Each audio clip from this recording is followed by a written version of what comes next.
G'day, welcome back to my Swan Diary. Today we're going to cover the last of the 5 OEs, which is emotional OE. And today's theme is to fight it with intellect and learn to forgive. In this video we'll be covering anger management, beating yourself up, existential depression, rational fears, and mood swings. Of course we'll have our happiness tip, and today's celebrity call out will be our saddest one yet. The first problem I want to talk about is anger management. I ashamedly have had some issues with that in the past. Particularly when I've drank, I've not been such a nice person. I've said horrible things. I've broken things and done worse. So my one advice to you is that if you have anger management issues because you're unable to control that anger that's bubbling inside you, and it's understandable because you're living on the emotional extreme of everything all the time, but you need to do something about it because anger is the one thing that can lead to harm to yourself and to others. And you can damage property and do all sorts of things, and it is really where you will feel regret, because I think anger management is one of the places where things turns physical, and then you've put things into the real world that you may not be able to go back from. Or perhaps your temper is not that bad of a problem that it threatens to overboil into some sort of physical reality. You still need to learn to calm yourself, because even if you're feeling angry inside, that can still lead to stress and health issues. So even if you've got a lid on your reactions, so we talked about before the way the brain was interconnected and your emotions lead through to your intellect to make a decision. Even if you've learned to stop your reaction coming out, you still need to learn to calm yourself internally and be able to let go of the anger so it doesn't bottle up and give you physical problems. I don't care what you need to do. Meditate, watch those ASMR videos, whatever it is. Once you learn to control your aggression response, the next step is to learning to calm yourself from it. The brilliant thing about meditation is that they say that it quickens your immediate emotional or empathetic response to situations, but it also allows you to calm back down quite quickly. So if you have learned to put a lid on it to a point where you're not going to exceed your aggression threshold into the physical world, meditation will help you calm down from that quite quickly. Beating yourself up. Now, if you were to ask my dad about this, he'd tell you I'm a freaking expert at it, and I've been an expert at it ever since I was a little kid. Inexplicably so, for no apparent reason, but apparently I've always done it to myself. The key to this is forgiving yourself. However, I think dropping baggage is kind of like having your hand handcuffed to a suitcase. And when you try to drop that bag, it's not really going to go anywhere, is it? Because it's still handcuffed to you. And I find that it's your regret and those things that stop you from dropping that emotional baggage. Often it's a piece of information that's the key to unlocking those handcuffs. For me, the key in most cases was that I have overexcitabilities, and that allowed me to forgive myself from a lot of stuff in the past. It didn't resolve it, didn't put it right, but it allowed me to forgive it and be able to move on. The trick is now to learn to recover quite quickly from that. And I've gotten my response down to a very quick couple of second process where if I catch myself beating myself up, it's literally a 2-second response, and I have this internal sort of moment, and then I drop it and get back on with it, and that's my cue to drop it. Like that little swear impulse helps me remember that I'm beating myself up, I need to drop it. And it's really gotten into a really 1 or 2 second process where I'm hitting the canvas still, but I'm getting back up much quicker. Existential depression, particularly with the big issues, there are some things that you will never get the answers to. But the one thing that you can do is use your intellect to stop the sources coming in for a start, and then you can start dealing with what's still in your mind. If you find that you're getting depression about things that are going on in the world that you can't control, and we touched on this with, insomnia and worry, you need to stop watching the news. As I said, care but don't worry. That's really important. Care but don't worry. You have to realize not every problem is yours to solve, and you cannot micromanage the universe. Particularly when you get your own problems, you have your own stuff to worry about. You shouldn't see working on yourself as a selfish act or something that is unworthy. You need to worry about yourself and worry about what's in your control. Fear, a big emotional driver.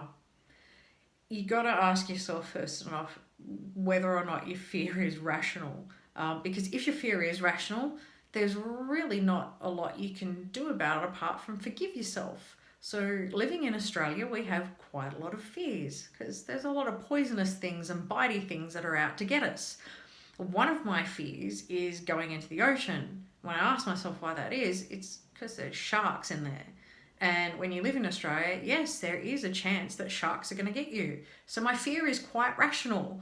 And so there's no way that I'm ever going to get over that fear of being bitten by a shark by sort of convincing myself that it's okay and it doesn't exist, because that's just not the truth. I can read all the statistics on it.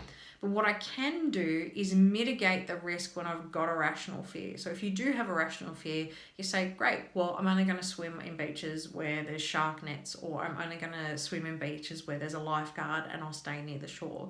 So the first thing you need to ask yourself is your fear rational? And if it is, just forgive yourself and mitigate the risk. If it's an irrational fear, on the other hand, there's ways to deal with those, and you can look up rational fears on the internet. There's heaps of psychological techniques with that. Peace of mind in and of itself is a reward. So if I can deal with this thing now, so say I come across a particularly hairy poisonous spider in my backyard, I can deal with that because I know that once I've poisoned the damn thing, he's not going to bite me or anyone in my house. So I use that peace of mind as a reward to get me across the line. And the last thing I want to talk about is mood swings. So when you do learn to pick yourself back up off the canvas quite quickly, it can actually be perceived quite badly from others as being a mood swing. So I kind of equate it to the speed of a roller coaster. So where other people's moods might be going up and down in this sort of fashion, you might be doing more of a Richter scale thing where you're bouncing like this, because you live on the extremities of emotion a lot of the time, and you're often feeling many emotions at once. It can actually put you in a position where you're sort of bouncing between, happiness and sadness and fear and maybe feeling a whole plethora of emotions all at the same time. You just need to forgive yourself. Well, I had to forgive myself to stop myself being knocked down. So I had to let go of those suitcases with the handcuffs on them so I wouldn't get knocked down as often. But I've also found just explaining the speed of my roller coaster ride to other people quite helpful. And if I'm in a bad mood inherently, then I will keep dropping down because I'm continually attempting to pick myself back up when I'm in a foul mood until I'm successful and I can stay there. So I've just had to explain that my roller coaster ride is a lot quicker. A happiness tip for emotional OEs. Working on yourself is a worthy cause, and you should never think of yourself as selfish for looking into your own issues and looking to forgive yourself.